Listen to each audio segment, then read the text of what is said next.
Christmas Eve at Whitmore Financial. The lobby glowed with 10,000 lights, but the conference room on the 32nd floor felt like a morgue. Daniel Mercer sat across from a woman he had never met personally, watching her sign his termination papers with the efficiency of someone checking off a grocery list. His 7-year-old daughter, Sophie, waited in the hallway, her face pressed against the glass, watching her father lose everything. He did not argue. He did not beg. He simply nodded, gathered the papers, and walked out with his spine straight and his heart shattered. Claire Ashworth, CEO of Whitmore Financial, believed she had just eliminated a liability. She had no idea she had just set fire to her own conscience. Daniel collected his things from his desk on the 28th floor while holiday music played softly through the speakers. Silver garlands hung from the ceiling. A miniature Christmas tree sat on the reception desk, its lights blinking in cheerful ignorance of what was happening just 20 feet away. He moved methodically, placing framed photographs into a cardboard box. Sophie's kindergarten graduation, their trip to the Grand Canyon last summer, a crayon drawing she had made of the two of them holding hands under a yellow sun with the words "Best Daddy" written in purple marker. His colleagues watched from their cubicles like spectators at an accident scene. Some whispered behind their hands, their voices carrying just far enough to sting. Others pretended to be absorbed in their screens, suddenly fascinated by spreadsheets they had ignored all day. Marcus, the junior analyst who sat 3 desks away, caught Daniel's eye and quickly looked down at his keyboard. They had shared lunch dozens of times in the break room. They had talked about their kids, their mortgages, their dreams of retiring somewhere warm. Now Marcus studied the letters on his keyboard, as if they might rearrange themselves into an excuse for his cowardice. Sophie tugged at Daniel's sleeve. Her voice was small but clear in the sudden quiet of the office. Henderson said there would be cookies shaped like snowmen. He knelt beside her, his knees cracking against the thin industrial carpet. His hands trembled slightly as he zipped up her pink winter coat, the one with the fur-lined hood she had begged for at the mall last month. Sometimes, sweetheart, doing the right thing doesn't come with a reward. Sometimes it just means you get to keep looking at yourself in the mirror without feeling ashamed. She considered this with the gravity only a child can muster, her small forehead creasing in concentration. Did you do the right thing, Daddy? He pulled her close, breathing in the strawberry scent of her shampoo, memorizing this moment of innocence before the world had a chance to explain itself. I tried, baby. I really tried. 3 floors above, Claire Ashworth stood at her floor-to-ceiling window, watching the city sparkle beneath a light December snow. Her reflection floated ghost-like against the glass, a woman of 42 with sharp cheekbones and sharper instincts. She had built Whitmore Financial from a regional investment firm with 12 employees into a national powerhouse, with offices in 7 cities through 15 years of calculated decisions and absolute dedication. Sentiment was not part of her vocabulary. Emotion was a luxury she had abandoned long ago, somewhere between her father's bankruptcy and her first million, between her mother's funeral and her divorce. She saw them crossing the plaza below, 2 small figures moving through the falling snow. The man walked with his shoulders back, holding his daughter's hand. The little girl kept turning to look at the building, her face tilted upward as if trying to understand what had happened inside those glowing windows. Claire felt something twist in her chest, an unfamiliar sensation, something heavy and sharp-edged. She pushed it down immediately, reaching for the muscle memory of detachment. Business was business. The quarterly reports did not care about Christmas sentiment. The shareholders did not send cards asking about employee welfare. Daniel Mercer had been a risk, and she had eliminated him with the same precision she applied to any other threat to the company's stability. She turned away from the window and poured herself a scotch from the crystal decanter on her credenza. The ice clinked against glass, a clean and certain sound in the quiet office. She had made the right call. The evidence was clear and damning. Daniel Mercer had falsified risk assessments on the Henderson portfolio, exposing the company to potential losses in the tens of millions. His termination was not cruelty. It was surgery. You cut out the infected tissue to save the body. Any good leader understood this. Her phone buzzed on the mahogany desk. A text from the board chairman congratulating her on swift and decisive action. She typed back a professional acknowledgement and deleted the thread. Outside, the snow fell harder, covering the plaza in white, erasing the footprints of a man and his daughter. Somewhere in the city, a father was explaining to his child why Santa might need to adjust his list this year. Claire Ashworth finished her scotch and began reviewing next quarter's projections. The numbers made sense. The numbers always made sense. It was everything else that remained stubbornly illegible. The report that ended Daniel Mercer's career at Whitmore Financial was 17 pages long. It bore the official letterhead of the Internal Audit Department and the signature of Richard Thorne, Senior Vice President of Risk Management. Every paragraph was carefully constructed with the precision of a legal document. Every accusation was supported by documentation that appeared unimpeachable. Every piece of evidence pointed directly at Daniel as the architect of a scheme to hide catastrophic risk exposure in the Henderson portfolio. What the report did not mention was that Richard Thorne had written every word of it to save himself. 6 months earlier, Richard had approved a series of aggressive investment strategies that violated company protocol. He had been chasing a performance bonus that would pay off his second divorce settlement and the house in the Hamptons his new girlfriend had been admiring in magazine spreads. The strategies worked brilliantly for 4 months, generating returns that made him look like a genius. Then they collapsed spectacularly in September. $47 million evaporated in a single week of market corrections and margin calls. Richard had 2 choices when the dust settled. He could confess to the board and watch his 18-year career implode in real time. His reputation destroyed. His future reduced to consulting work for companies too small to check references. Or he could find someone else to blame, someone without political connections, someone too busy with other obligations to notice the knife sliding between his shoulder blades. Daniel Mercer was perfect. A mid-level risk analyst with no allies in the executive suite. A single father who left at 5:30 sharp every day to pick up his daughter from after-school care. A man who had actually flagged concerns about the Henderson portfolio in internal memos that Richard had dismissed as overcautious and then quietly deleted from the company server when the losses materialized. The genius of Richard's plan was its simplicity and its audacity. He fabricated evidence showing that Daniel had accessed the trading systems after hours, creating a pattern of suspicious activity. He backdated approval signatures to make it appear Daniel had authorized trades he had never seen. He created a paper trail so convincing that even Daniel himself might have believed it, if Daniel had not known with absolute certainty that he had never done any of it. Daniel had tried to defend himself in the days leading up to his termination. He had requested access to the original server logs. He had asked to speak directly with the board, to present his own documentation. He had submitted his internal memos as evidence of his warnings about the very risks that had materialized. But Richard had been at Whitmore for 18 years.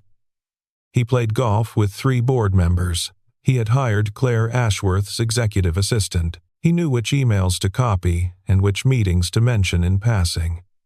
Every door Daniel knocked on remained firmly closed. The termination meeting on Christmas Eve was not a discussion. It was an execution dressed in corporate language. Claire Ashworth had reviewed the evidence personally, staying late the night before to read every page. She had seen the forged documents and believed them completely.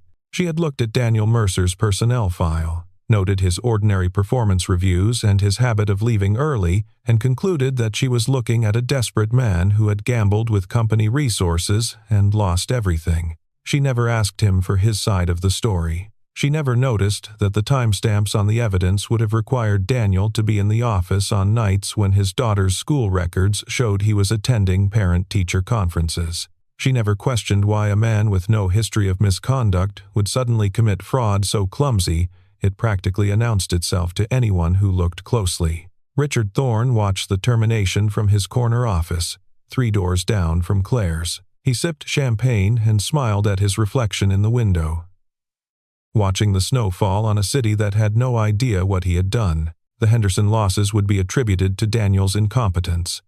The investigation would close. By spring, Richard would be in line for a seat on the executive committee. He had not simply survived, he had thrived. The only thing he had not counted on was the way guilt works. It does not announce itself with trumpets and thunder. It seeps in through cracks you did not know existed. It waits in the quiet moments before sleep, when the champagne wears off and the silence becomes heavy. And sometimes it takes the shape of a 7-year-old girl pressing her face against glass, watching her father sign away his future. 3 weeks into January, Claire Ashworth found herself stranded on the shoulder of Interstate 91, 15 miles outside of Hartford. Her Mercedes had developed a mechanical problem that her engineering degree from Stanford had not prepared her to diagnose. The temperature was 12 degrees with a wind chill that made it feel like -5. Her phone showed 2% battery, enough for one short call or none at all. The nearest town was a smudge of lights in the distance, too far to walk in heels and a cashmere coat. She was considering her limited options when a pickup truck pulled over behind her, its hazard lights blinking in the darkness. The driver who stepped out wore a canvas work jacket and moved with the unhurried confidence of someone who fixed problems for a living, someone who worked with his hands and understood how things fit together. It took her a moment to recognize him without the context of the office, without the suit and the employee badge. Daniel Mercer looked different in the cold January air. Calmer somehow, despite everything that had happened. More centered. He did not recognize her at first. The CEO of Whitmore Financial, bundled in a cashmere coat with her hair windblown and her makeup smudged by the cold, looked nothing like the woman in the corporate headshots. He simply saw someone in trouble on the side of a dark highway and stopped to help, the way his father had taught him, the way he tried to teach Sophie. "Battery connections loose," he said after a few minutes under her hood, his flashlight illuminating the engine compartment. His hands worked quickly, competently, tightening cables and checking fluid levels with the ease of long practice. "Should get you to a service station, but you'll want a mechanic to look at the alternator. It's showing some wear." Claire watched him work, unsure what to say, unsure if there was anything she could say. The absurdity of the situation pressed against her chest like a physical weight. She had ended this man's career 3 weeks ago, signed her name on the paper that took his livelihood, and now he was kneeling in the snow to fix her car without any idea who she was. A small voice piped up from the truck's passenger seat. Sophie had rolled down the window, her breath making clouds in the frozen air. "Daddy helps everybody. He fixed Mrs. Patterson's fence last week, even though she never says thank you and always complains about our recycling bins. And he shoveled Mr. Kim's driveway twice because Mr. Kim has a bad back from the war. Daddy says helping people is just what you do when you can." Daniel glanced at his daughter with a look of tender exasperation, the look of a parent who has lost this argument before. "Sophie, window up. It's freezing out here." "But I'm not cold, Daddy. Window up, please." The little girl complied, but not before adding, "He also makes really good pancakes, the ones with chocolate chips." In case you were wondering, Claire found herself smiling despite everything, despite the cold and the circumstance and the guilt that had been building for weeks. There was something disarming about the child's honesty, the unself-conscious way she catalogued her father's virtues as if reading from a list she had been keeping. This was not the man described in Richard Thorne's report. That man was calculating, deceitful, willing to risk millions for personal gain. This man stopped to help strangers in the cold and made chocolate chip pancakes for his daughter. Daniel closed the hood and wiped his hands on a rag from his pocket. "You should be good to go. There's a service station about 4 miles up on your right, place called Manny's. They're honest there, won't charge you for work you don't need. Tell them Danny sent you. They'll take care of you." "Thank you," Claire said. The words felt inadequate, felt like nothing compared to what she owed him. But he was already walking back to his truck. She watched him drive away, the tail lights disappearing into the winter darkness, and stood alone on the highway, feeling smaller than she had in years. That night, Claire pulled Daniel Mercer's file from her home office and read it again from beginning to end. This time, she read it differently. She noticed the community service citations from the company newsletter, the recommendation letters from previous employers praising his integrity, the notation that he had taken a 15% salary cut 3 years ago to care for his dying mother while still maintaining perfect attendance and positive reviews. She noticed how none of it matched the man Richard Thorne had described. She did not sleep well that night. The scotch did not help. The numbers in her head refused to add up. No matter how many times she ran through the evidence, the connection became clear on a Saturday afternoon in February. Claire was leaving a coffee shop in Hartford's West End, her mind already on the afternoon's conference calls, when she nearly walked directly into Daniel and Sophie on the sidewalk. Recognition flashed in his eyes immediately this time. There was no confusion, no moment of trying to place her face. His expression shifted from surprise to something harder, more guarded. A wall coming down. The warmth she had seen on the highway vanished like heat escaping through an open door. Miss Ashworth.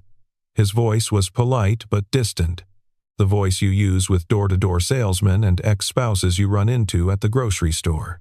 Mr. Mercer. I didn't expect to run into you here. She heard herself speaking and hated how corporate she sounded, how automatic, how much like the woman who had signed those papers without asking a single question. Sophie tugged at her father's hand, her face lighting up with recognition. Daddy, that's the car lady, the one with the loose battery and the nice coat. Did you get it fixed? Daddy said you should get the alternator checked because they can be really expensive if they break all the way. Daniel placed a gentle hand on his daughter's shoulder. Sophie, why don't you go pick out a cookie from the bakery next door? Get whatever kind you want. I'll be right there. The little girl bounced away with the enthusiasm only a promise of cookies can generate, leaving them in an awkward silence on the busy sidewalk. Pedestrians flowed around them like water around stones. Claire felt the weight of what she had done pressing against her lungs. I owe you an apology. For the car thing. I should have said more than just thank you. I should have said something. You don't owe me anything. His tone made clear this was not false modesty or polite deflection. It was a wall, carefully constructed and deliberately maintained. I stopped to help because that's what people do when they see someone stranded in the cold. It had nothing to do with Whitmore or you or any of what happened. I would have done it for anyone. She should have let him walk away. That would have been the professional choice, the clean choice, the choice that made everything easier. Instead, she heard herself saying, "Let me buy you coffee, or lunch, whatever you want. I'd like to help, if there's anything I can do." Money for Sophie's education, connections for job leads, anything. Daniel's expression did not soften. If anything, it became more closed, more resolute. Help? Miss Ashworth, you signed the paper that took my job 3 weeks before Christmas. You didn't ask a single question. You didn't look me in the eye during that meeting. You just ended my career like you were approving an expense report or signing a catering invoice. He paused, collecting himself, reining in the emotion that wanted to break through. I don't need your guilt money. I don't need your charity or your connections. I've got a new job with a construction company in East Hartford. It pays less than half what I made at Whitmore, but the people there actually talk to each other. They ask about your weekend. My daughter is healthy. We have a roof over our heads and food in the refrigerator. Whatever debt you think you owe me, consider it canceled. He turned and walked toward the bakery where Sophie was pressing her face against the glass display case. Claire stood on the sidewalk, clutching her coffee cup, feeling something she had not felt in 20 years of climbing the corporate ladder. Helplessness. She had built an empire on the ability to solve problems, to write checks that made difficulties disappear. Now she faced a problem that money could not touch. A man's dignity was not for sale. His forgiveness was not available at any price. She watched through the bakery window as Daniel knelt beside his daughter, helping her decide between a chocolate chip cookie and a frosted sugar cookie decorated like a snowman. Sophie pointed at both, making her case with animated hand gestures. Daniel laughed, a genuine sound that Claire could see even through the glass, his whole face changing, becoming younger and lighter. He bought both cookies. Claire walked to her car and sat behind the wheel without starting the engine. For the first time in 20 years, she did not know what to do next. Her phone showed 7 unread emails from the office, all marked urgent, but she could not bring herself to open any of them. The man she had fired on Christmas Eve had just taught her something about the limits of power. It was a lesson she was not sure she wanted to learn. March arrived with the stubborn chill that New England refuses to shake until late April. Claire Ashworth found herself at a community fundraiser for Hartford Children's Hospital, shaking hands and writing checks with the automatic grace of someone who had attended 1,000 such events. The ballroom of the Marriott buzzed with doctors, donors, and local politicians, all competing to be seen caring about sick children while enjoying the open bar. She was deep in conversation with a hospital administrator about the new oncology wing when a small figure appeared at her elbow. Sophie Mercer stood in a slightly too large dress with a pattern of tiny flowers, her hair pulled back in a lopsided ponytail that suggested her father's best attempt at formal styling. She looked up at Claire with the unblinking directness that only children possess, the kind of gaze that does not know how to look away from uncomfortable truths. "I remember you," Sophie said, matter-of-factly. "You're the lady from the car on the highway, and the coffee shop with the good cookies. You're the one who made my daddy sad." The hospital administrator excused herself with the speed of someone escaping a building fire. Claire found herself alone with the child in the middle of the crowded ballroom, surrounded by people who had no idea what was happening. "Sophie." Daniel appeared behind his daughter, slightly out of breath, his face flushed with embarrassment. "I told you to wait by the dessert table. We talked about this.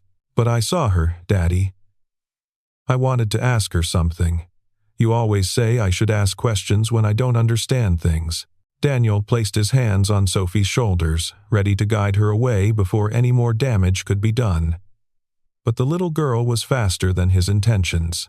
She looked up at Claire with an expression of genuine curiosity, no malice in it, just the simple desire to understand something that did not make sense to her 7-year-old brain. "Why did you fire my daddy?" "He didn't do anything wrong. He told me he didn't, and Daddy never lies. Not even about small things. He says lying is the worst thing because you have to remember all the lies forever and eventually you forget one and then everyone knows anyway." She paused, her small face serious. "Did someone lie to you? Is that why you thought Daddy was bad when he wasn't?" The question hung in the air like smoke. Around them, the fundraiser continued, champagne glasses clinking, auction items being announced with theatrical enthusiasm. But for Claire, the room had gone silent. She looked at this child, this 7-year-old in her crooked ponytail and borrowed dress, and saw something she had been running from for 3 months. The truth. "Sophie," she said slowly, kneeling to meet the girl's eyes, ignoring the way her expensive dress touched the ballroom floor. "Sometimes grown-ups make mistakes, big ones. Sometimes we believe things that aren't true because we don't ask enough questions, because we trust the wrong people, because we're in a hurry. And sometimes, by the time we realize we were wrong, we don't know how to fix it." Sophie nodded seriously, processing this information. "That's what happened to my friend Emma at school. She thought I took her eraser, but it was actually Michael. She was really mad at me for a whole day and wouldn't share her crayons during art time. But then Michael told the truth and Emma said sorry and now we're best friends again." She tilted her head, studying Claire. "Did you figure out who really took the eraser?" Claire felt something break inside her. Not dramatically, not like glass shattering, but like ice on a river beginning to crack with the first warmth of spring. "I'm starting to," she said. "I'm starting to ask the right questions." Daniel watched this exchange with an expression Claire could not read, something between protectiveness and curiosity. He took Sophie's hand gently. "We should go, sweetheart. The silent auction is ending soon and you wanted to see if we won the art supplies basket." "Okay, Daddy." Sophie waved at Claire with her free hand. "Bye, car lady. I hope you find out about the eraser." It made Emma feel a lot better when she knew the truth. Claire watched them disappear into the crowd of dressed-up donors. That night, she did not go home to her empty penthouse apartment. She drove directly to Whitmore Financial and used her master access to enter the building at 11 p.m. The security guard barely glanced up from his phone. The CEO had every right to be there at any hour. She spent 6 hours in the server room with a forensic IT specialist she trusted implicitly. A woman named Janet who had worked with her for 12 years and never asked unnecessary questions. By dawn, she had the beginning of something that looked very much like the truth. And the truth, she was beginning to understand, had teeth. The investigation took 3 weeks of late nights and careful documentation. Claire conducted it personally, telling no one on the board what she was doing. She reviewed server logs that Richard Thorne had failed to completely purge, finding traces of deleted files in backup systems he did not know existed. She interviewed IT staff who remembered unusual requests from the SVP's office in September, requests to backdate file modifications and delete email archives. She traced the timestamps on the falsified documents and found the inconsistencies that should have been obvious from the start. Daniel Mercer had been at his daughter's school play on one of the nights he had allegedly accessed the trading system. He had been at a pediatrician's appointment on another. The evidence against him was not just wrong. It had been manufactured with deliberate precision by someone who knew exactly what to include and what to exclude. Richard Thorne's name appeared on every suspicious file. His fingerprints were on every deleted email. His access credentials had been used to create the falsified records. The $47 million lost in the Henderson portfolio traced directly back to trading strategies he had personally approved, overriding warnings from multiple analysts, including Daniel Mercer. Claire confronted him on a Tuesday afternoon in his corner office with the view of downtown Hartford. She closed the door behind her and watched his face cycle through confusion, concern, and finally, understanding. He was too experienced to panic visibly. Instead, he leaned back in his leather chair and smiled the smile of a man who had survived worse than this. "Claire, whatever you think you've found, I can explain. These server logs are notoriously unreliable. The IT department has been understaffed for years. Anyone with basic access could have manipulated the records. You're building a case on sand. The timestamps match school records. The access codes trace to your personal credentials. The deleted emails were recovered from backup servers you didn't know existed because you never bothered to learn how our infrastructure actually works." She placed a folder on his desk. "I have 17 separate pieces of evidence connecting you to the Henderson losses and to the fabrication of evidence against Daniel Mercer." Richard's smile flickered but held, the practiced expression of a man who had bluffed his way through worse situations. "You're making a serious accusation against a senior executive with 18 years of service, one that could damage the company's reputation far more than a quiet termination ever did. Think about the shareholders. Think about the stock price. Think about your own position." He leaned forward. "I have friends on this board, Claire. Old friends who remember when you were a junior analyst. If you push this, I will push back with everything I have. And I promise you, it will get ugly."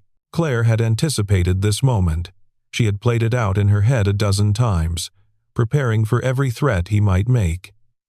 Richard Thorne had spent his entire career accumulating power like a dragon hoarding gold. He believed this made him untouchable. He was about to discover otherwise.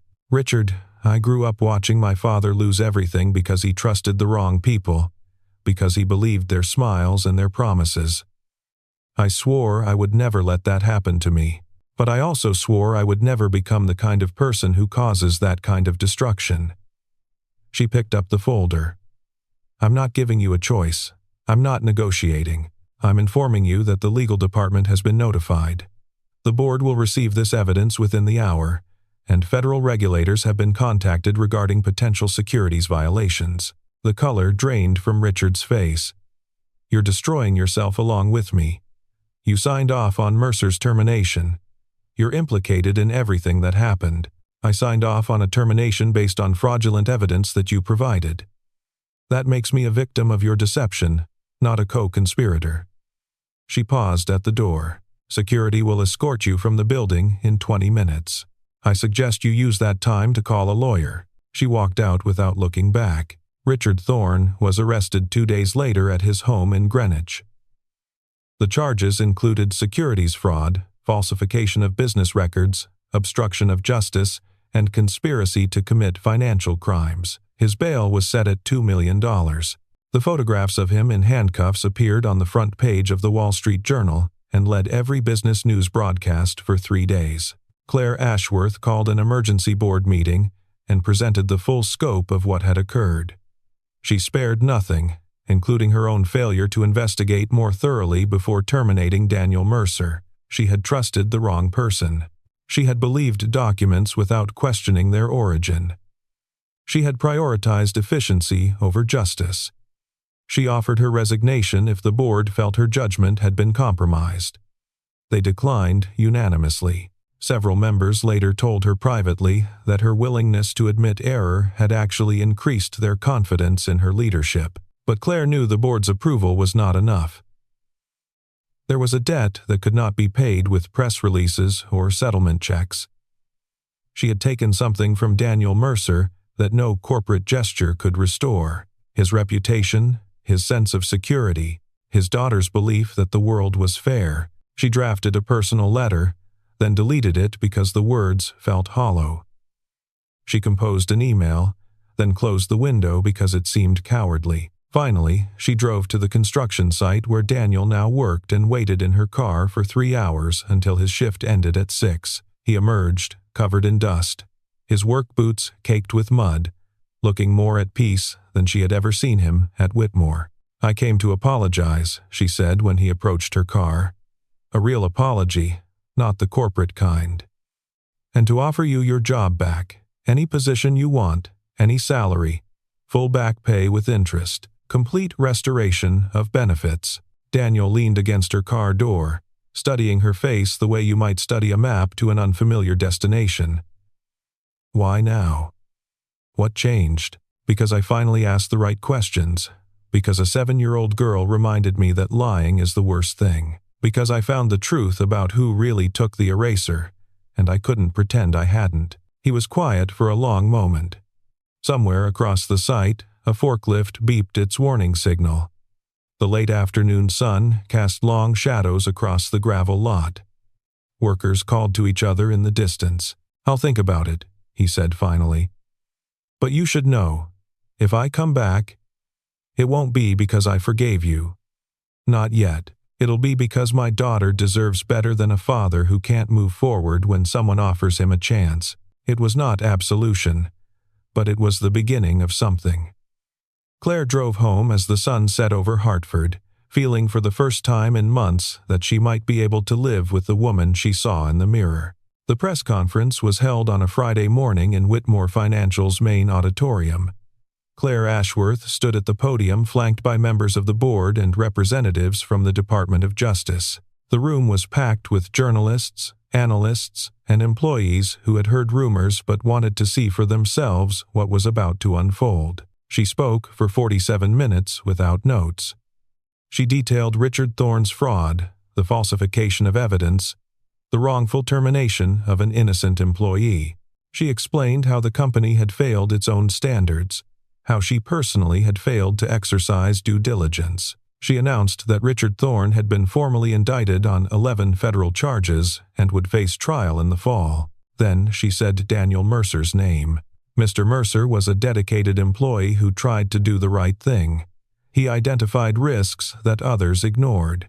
He raised concerns that were dismissed, and when those risks materialized into catastrophic losses, he was blamed for a disaster he had tried to prevent. Claire's voice remained steady, but her hands gripped the podium. "On behalf of Whitmore Financial, I offer Mr. Mercer a complete and unreserved apology. We were wrong. I was wrong, and we are committed to making this right, not just with compensation, but with real, lasting change in how this company treats its people." The cameras flashed. The questions erupted. Through it all, Claire searched the room until she found Daniel sitting in the back row with Sophie on his lap. The little girl was watching with wide eyes, probably not understanding everything but sensing that something important was happening to her father. After the conference, Daniel approached the podium where Claire was still fielding questions from reporters. He waited patiently until she finished with the last journalist, then extended his hand. It was the first time they had touched since the night he fixed her car on the highway. "Thank you," he said simply. "Not for the job offer or the back pay, for telling the truth publicly, in front of everyone. It matters more than you know. What will you do now?" Daniel looked down at Sophie, who was examining a microphone someone had left on the podium with intense curiosity. "I've decided to accept your offer. But not the same position. I want to head a new department. Whistleblower protection, employee advocacy, making sure what happened to me doesn't happen to anyone else." Claire nodded without hesitation. "Consider it done. And one more thing." He paused, choosing his words carefully. "I don't know where this goes from here. Between us, I mean. I'm not ready to forget what happened, but I'm willing to believe people can change. I'm willing to give this a chance." It was more than she had hoped for. It was, perhaps, more than she deserved. But it was a beginning. Daniel returned to Whitmore Financial on the first Monday of April. His new office was on the 31st floor, one level below the executive suite. The nameplate on his door read Director of Employee Advocacy, a position that had not existed 4 months earlier. He had argued for the title himself, rejecting anything with vice president or senior in it. He wanted employees to feel they could approach him without intimidation. He wanted to be accessible and approachable. The transition was not seamless. Some colleagues who had ignored him during the termination now sought him out with excessive friendliness, their guilt manifesting as performative warmth. Others avoided him entirely, uncomfortable with the reminder that they had done nothing when an innocent man was marched out of the building on Christmas Eve. Daniel accepted both responses with equanimity. He had not returned for their approval. He had returned because his daughter deserved to see that justice was possible, that wrong could be made right, that the world was not as broken as it sometimes seemed. Claire found herself inventing reasons to visit the 31st floor. Budget reviews that could have been handled by email, policy questions that her assistants could have answered, progress reports on initiatives that were proceeding exactly as planned. Each time, she would pause at Daniel's office, and they would talk for a few minutes about work, about Sophie, about nothing in particular. The conversations grew longer. Sophie, for her part, had decided that Claire was no longer the car lady or the sad lady, but simply Claire. She had invited Claire to her school art show and presented her with a watercolor painting of a very lopsided house. "It's your house," Sophie explained. "I made it yellow because you seem like a yellow person. That means happy but also a little scared sometimes." Claire had hung the painting in her office, next to her degrees from Stanford and her photograph with the governor. The Thorne trial concluded in September with a guilty verdict on 9 of 11 charges. Richard received 12 years in federal prison and was ordered to pay full restitution for the Henderson losses. Claire watched the verdict on her office television with Daniel beside her. Neither of them spoke as the judge pronounced sentence. There was no celebration, no vindication. Just a quiet acknowledgement that something that had been wrong was now, finally, set right. Autumn arrived with the kind of crisp blue skies that make New England bearable after the humidity of summer. Sophie started second grade at the elementary school, 3 blocks from their apartment.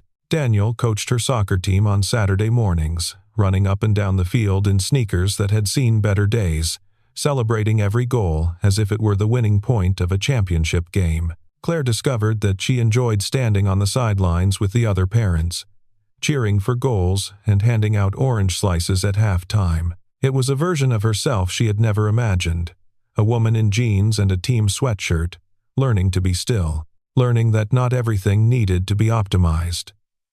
learning that some moments were valuable precisely because they produced nothing except joy. The first time Daniel kissed her, they were standing in his kitchen after Sophie's birthday party. There were balloons everywhere, pink and purple ones floating against the ceiling. Cake crumbs covered the counter. The echo of a dozen 7-year-olds still rang in their ears, along with the sugar-fueled chaos only a children's party can produce. He kissed her gently, almost tentatively, as if asking permission even as he acted.